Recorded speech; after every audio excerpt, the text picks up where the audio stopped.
The UN sanctions against Iran. Well, waiting in London to talk to us now is James Denslow. He's a writer on Middle Eastern politics, and he's here to discuss the consequences of the new UN sanctions, which Iran says that they really won't have any effect. They're not going to make it budge. They say the latest UN sanctions are no problem whatsoever. But could they actually have some sort of impact on Iran, do you think? Yes, I think they will. I think they're smart sanctions, supposedly, and they're not the first sanctions Iran has had on them. It's the fourth round of UN Security Council sanctions. So I think that what you'll see is a tightening up of economic conditions, of weapons trading, of financial relationships between the outside world and Iran.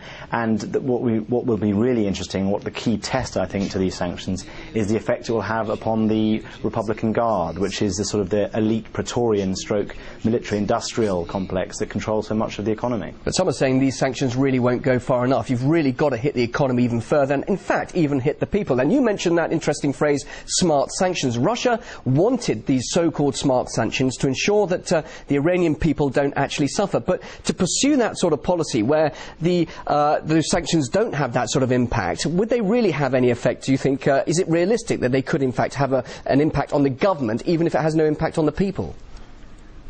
Well, it's a very important question, and I think we've seen the tragedy of what happens when sanctions aren't smart, and what happened in Iraq after the 1990-1991 war was a good example of how about a blanket sanctions really did destroy society in that country, leading to massive rates of infant mortality and huge numbers of deaths. That clearly wasn't smart sanctions at all, and Saddam remained in power.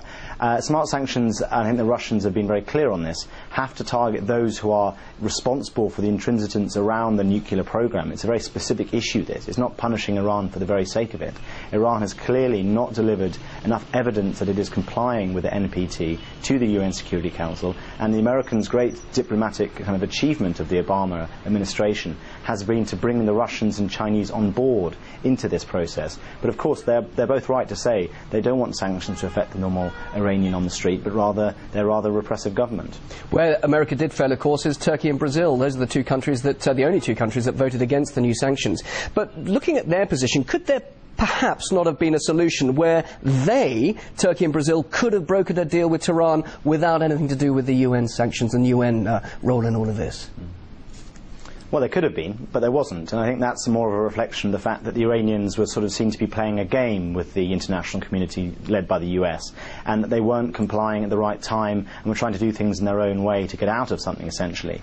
I think that the Brazilians and the Turkish effort shows you how sort of powers that haven't traditionally been key in the Middle East are suddenly coming to the front. But I think, in essence, that the Iranians have lost, or not lost, but the relationship they have with China and Russia, which is far more important than the very isolated relationship it has with the Americans, has been damaged by these sanctions. Now, the Russians today have come out in slightly contradictory terms concerning the sale of advanced weaponry to Iran. Although the sanctions are sort of cutting down on this, the Russians are still saying that surface-to-air missiles that can be used defensively will be sold to Iran. So clearly, we've not seen quite yet what this really means to the Chinese-Iranian and the Russian-Iranian relationship. But nevertheless, despite that proviso, Russia is on board voting for those sanctions against Iran. And you did mention this relationship between the two countries. Do you think it could have a long-term effect, bearing in mind the amount of trade between the two? And of course, Russia's been involved in the nuclear development of energy, the energy development of the nuclear power in Iran. Yes, exactly. But you must remember, and it's a really critically important aspect, to always look, when you're looking at Russian-Iranian relations, to look at US-Russian relations. Now, clearly, what the Americans have done to bring the Russians in on this deal is offer them a huge number of incentives in the form of the various cooperation and security arrangements that they're coming to, and Medvedev and Obama have clearly signalled those in recent months. So the Russians, I think, are trading two relationships off against each other. They see at this time, unlike the Bush administration, that they can benefit from the Obama administration, and the price of that benefit is, of course, to have a slightly more fraught relationship with the Iranians. They've offered the Iranians a way out, but it just seems that the current government in Tehran is not taking that particular option. Can we look at the wider region now? Lebanon said recently at the UN Security Council meeting that Israel is the only Middle Eastern country that has nuclear weapons. Of course, it hasn't officially declared that's the case, but anyway, whatever the position of Israel, it doesn't seem to invoke the same sort of anger from the US and other countries, does it? So how are the Arab nations placed in all of this? How are they reacting at the moment? Well, the Arab nations aren't particularly well led in the sense they don't speak with one voice, and it's particularly interesting that Lebanon, a country which hosts Hezbollah, which is seen as one of Iran's most potent sort of foreign policy tools, didn't vote against this resolution but rather abstained from it entirely, which reflects the rather Janus nature of the Lebanese state. I think the fact remains that Israel is not a signatory to the Nuclear Non-Proliferation Treaty, whereas Iran is. Now, there's 4 countries in the world that aren't signatories to the NPT, and 2 of those are considered to be particularly, well, I'd say 3 perhaps, Pakistan, India and North Korea, considered to be rather rogue states.